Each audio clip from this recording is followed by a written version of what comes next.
Bienvenue sur ma chaîne YouTube. L'objectif de cette vidéo sera de répondre à une question dans le groupe Entraide GIMP et LibreOffice. Et l'intérêt, c'est de montrer un petit peu comment on peut s'amuser à faire ce qu'on veut une fois qu'on a fait le nécessaire. Donc au niveau trait, vous voyez, je peux faire des pointillés, 0,04. On dimensionne, on remplit de rouge, on remplit de violet. Voilà. On dissocie bien le remplissage des lignes. Et tout ça dans LibreOffice Draw. Donc il faut passer par GIMP. Et il n'y a pas de facilité. Donc si vous êtes intéressé pour voir comment on peut régler ça, alors hop, je peux remplir de la couleur blanche, mais ça n'a rien à voir avec la couleur, aucun remplissage. Voilà. Donc si vous êtes intéressé pour voir un peu comment on réalise ces circuits, hein, et puis après on s'amuse. Donc là je fais exprès de déborder. Vous montrer, voilà. Là on a rempli la couleur blanche, on remplit de bleu, on augmente les traits, on prend des pointillés, on prend des points, on prend des lignes, on met aucun point, aucun tracé.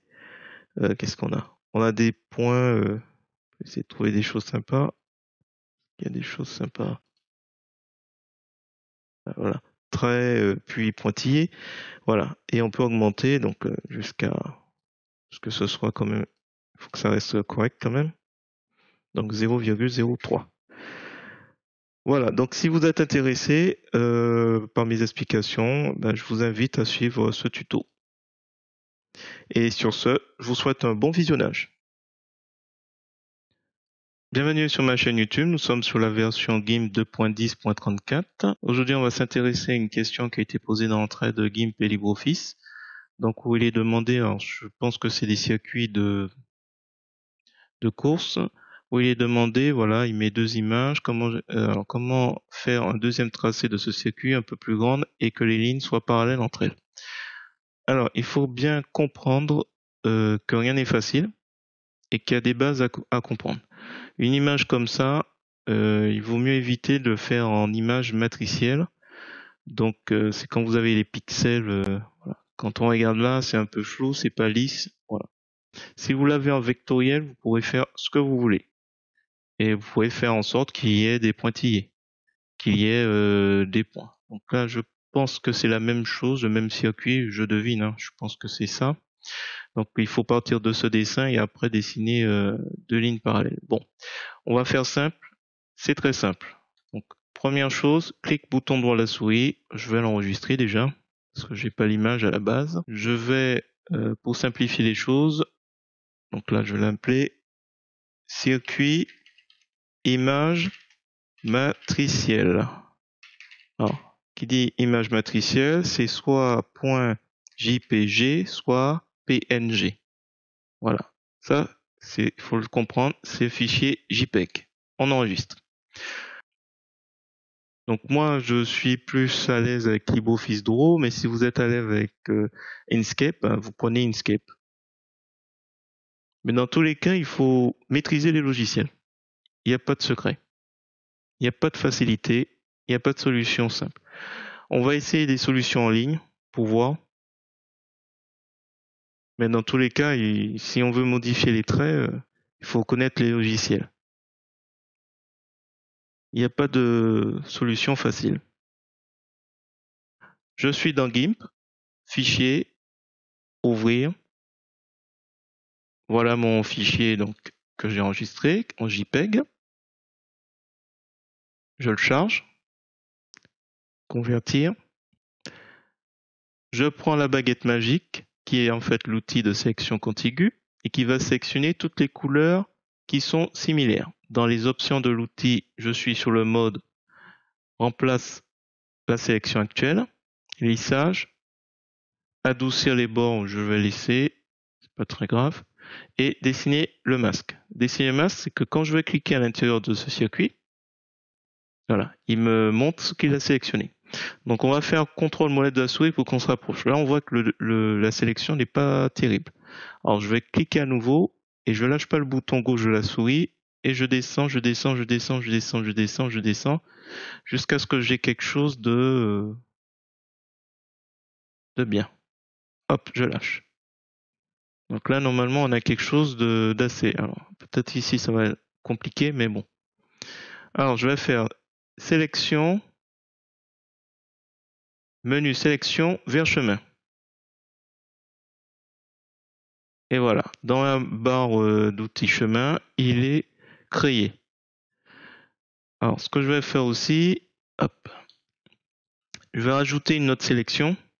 Donc, toujours l'outil de sélection contiguë, toujours option de l'outil, cette fois-ci, ajouter à la section actuelle. Donc là, ajouter à la section actuelle, le mode, j'ajoute cette sélection ici.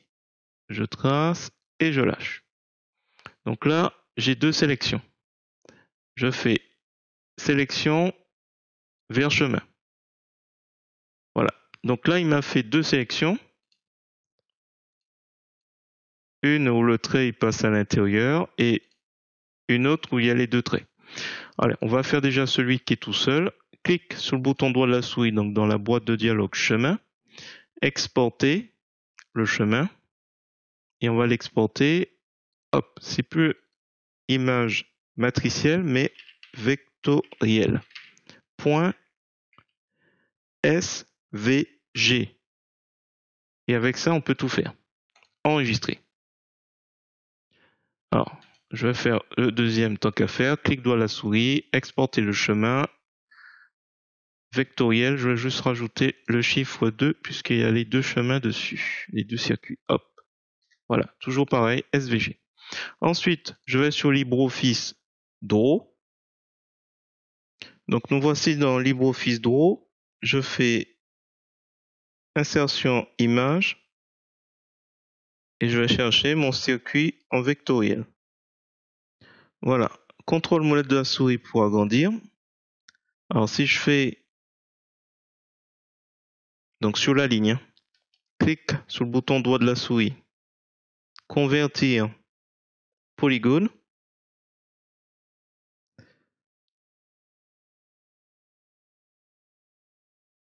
Et que j'agrandis. Alors si vous n'avez pas aménagé comme moi avec les lignes, les remplissages, il faut viser bien la ligne. Un clic avec le bouton droit de la souris, ligne. Et là, on va pouvoir hop, mettre un gros trait avec des tirets. OK. Voilà, on va pouvoir faire ce qu'on veut là. Et on va pouvoir l'agrandir comme on veut, sans comment on appelle ça, sans déformation. Là, je l'agrandis. Hop, j'ai loupé le trait. Voilà. Bon, c'est pas terrible. Alors moi, me suis aménagé pour aller plus vite. Voilà, je mets 0,5. Voilà. Je vais créer une nouvelle page. Je vais insérer ma deuxième image vectorielle pour qu'on puisse voir. Alors, circuit 2, vectoriel. Voilà, même chose. Hein. Je vise bien la ligne. Clique, bouton droit de la souris, convertir en polygone. Donc on clique.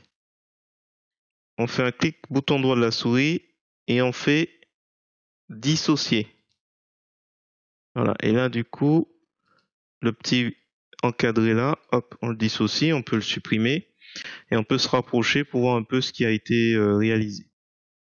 Alors je ne vais pas entrer dans le détail pour modifier ça, mais du coup, alors, il faut resélectionner tout le monde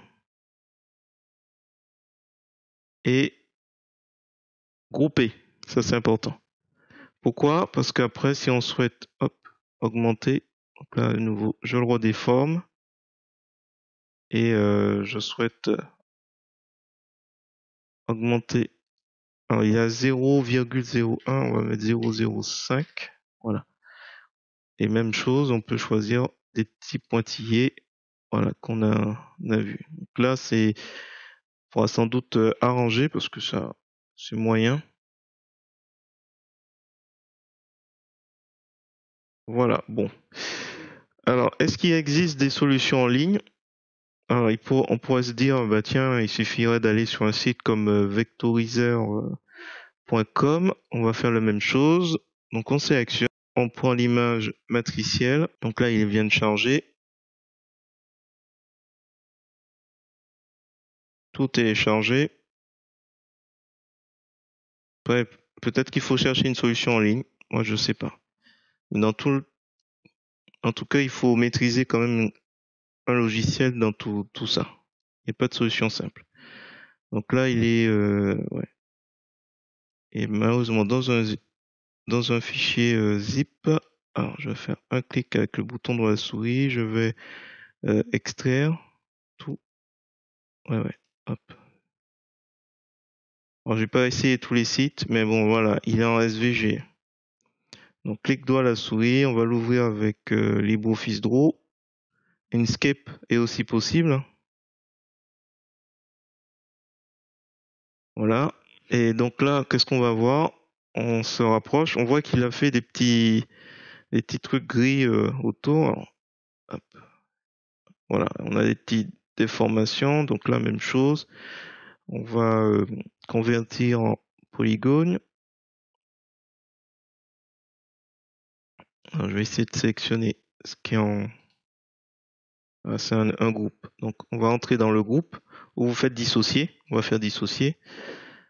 Hop, parce que toutes les formes ont été rassemblées. Voilà, donc là, il faudra s'amuser à faire du toilettage, parce qu'il y a des trucs qui ne sont pas bien passés par rapport au site. Donc, c'est une possibilité. Si je suis pas sûr que ce sera mieux. Et voilà, il y a aussi cette possibilité. Alors, je vais cliquer à côté. Et voilà, il y avait ça au milieu. Du coup, j'ai pas l'impression que ce soit aussi bien réussi que faire le nécessaire avec GIMP. Voilà, bon, bref. J'ai l'impression que c'est une forme noire qui a une forme, je sais pas trop, je comprends pas trop voilà. Ça a l'air d'être un découpage. Voilà ce que le site a fait, un découpage avec des points perdus à droite à gauche. Alors peut-être que je suis mal tombé sur comme site. Si vous cherchez une chose, un site en ligne qui simplifie les choses, peut-être Canva. Je suis un peu surpris parce que quand je vois que la deuxième image a été sûrement générée sur le site de Canva, je suis un peu surpris qu'ils n'aient pas donné de facilité pour exporter en SVG. Voilà, je vais m'arrêter là. Donc voilà, on a une solution donc avec LibreOffice. Donc il faut simplement après qu'on modifie, hein, modifier les couleurs d'ailleurs. Tiens, les couleurs. On peut modifier les formes. Si on veut le remplir, on peut le remplir. Hop, voilà. Sincèrement, je pense que ça vaut le coup quand même d'essayer de comprendre comment ça fonctionne. Parce que voilà, après, on a ces facilités. Après, il faut penser à tout sélectionner, exporter. Alors, si vous voulez absolument exporter en JPEG, vous l'exportez en JPEG, mais après, il faut l'exporter uniquement en SVG. Et vous amuser avec. Alors, je vais appeler ça comment? Donc, circuit, je vais l'appeler final. Ouais, final. Final circuit. Alors, pourquoi en SVG? Parce que si demain je veux le mettre dans un fichier texte qui est plus grand qu'une feuille A4, une feuille normale, hein, mettez A3 deux fois.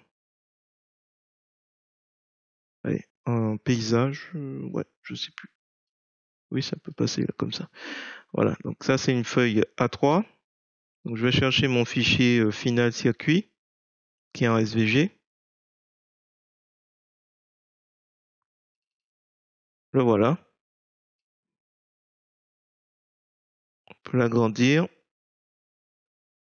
Il ne pourra pas aller plus loin, mais et quand on fait un zoom, on peut plus aller au-delà. On est combien? Le maximum c'est combien? 600. Voilà. 600. Est-ce qu'on voit des déformations? Non. Des artefacts? Non. Il n'y a rien. Voilà. On est à 600%. Voilà. Donc ça vaut le coup de s'intéresser. Alors, une chose que j'ai pas précisé, qu'on sélectionne, le mieux c'est de faire exporter, ça c'est important à ne pas oublier, sélection. Sinon il va faire la forme de de la page de LibreOffice Draw. Et après on fait SVG. Sinon, il va, hop. Ben, juste fait ça. Bon, c'est pas bien méchant, mais c'est bien d'être ultra précis dans ce qu'on fait. Alors, attendez, hop. Je vais créer une deuxième page qu'on voit.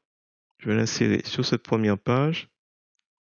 Donc, circuit final 2. Hop, voilà. Il est beaucoup plus resserré sur le contenu. Alors que tout à l'heure, voilà, il avait pris la page entière. Voilà, il y a juste ça à faire attention. Et puis là, comme je disais tout à l'heure, on peut l'agrandir. Il n'y a pas de risque de déformation. Voilà, j'espère que cette petite vidéo vous a plu. Si c'est le cas, je vous remercie de mettre un pouce vers le haut et de me laisser un commentaire. Et n'hésitez pas également à vous abonner à ma chaîne pour voir d'autres contenus sur GIMP, LibreOffice ou Gmic. Et sur ce, écoutez, je vous dis à bientôt. Donc là, je m'amuse encore. Je le déforme. Est-ce que on met un trait? On agrandit. Voilà. On est dans LibreOffice Draw. Donc à maîtriser.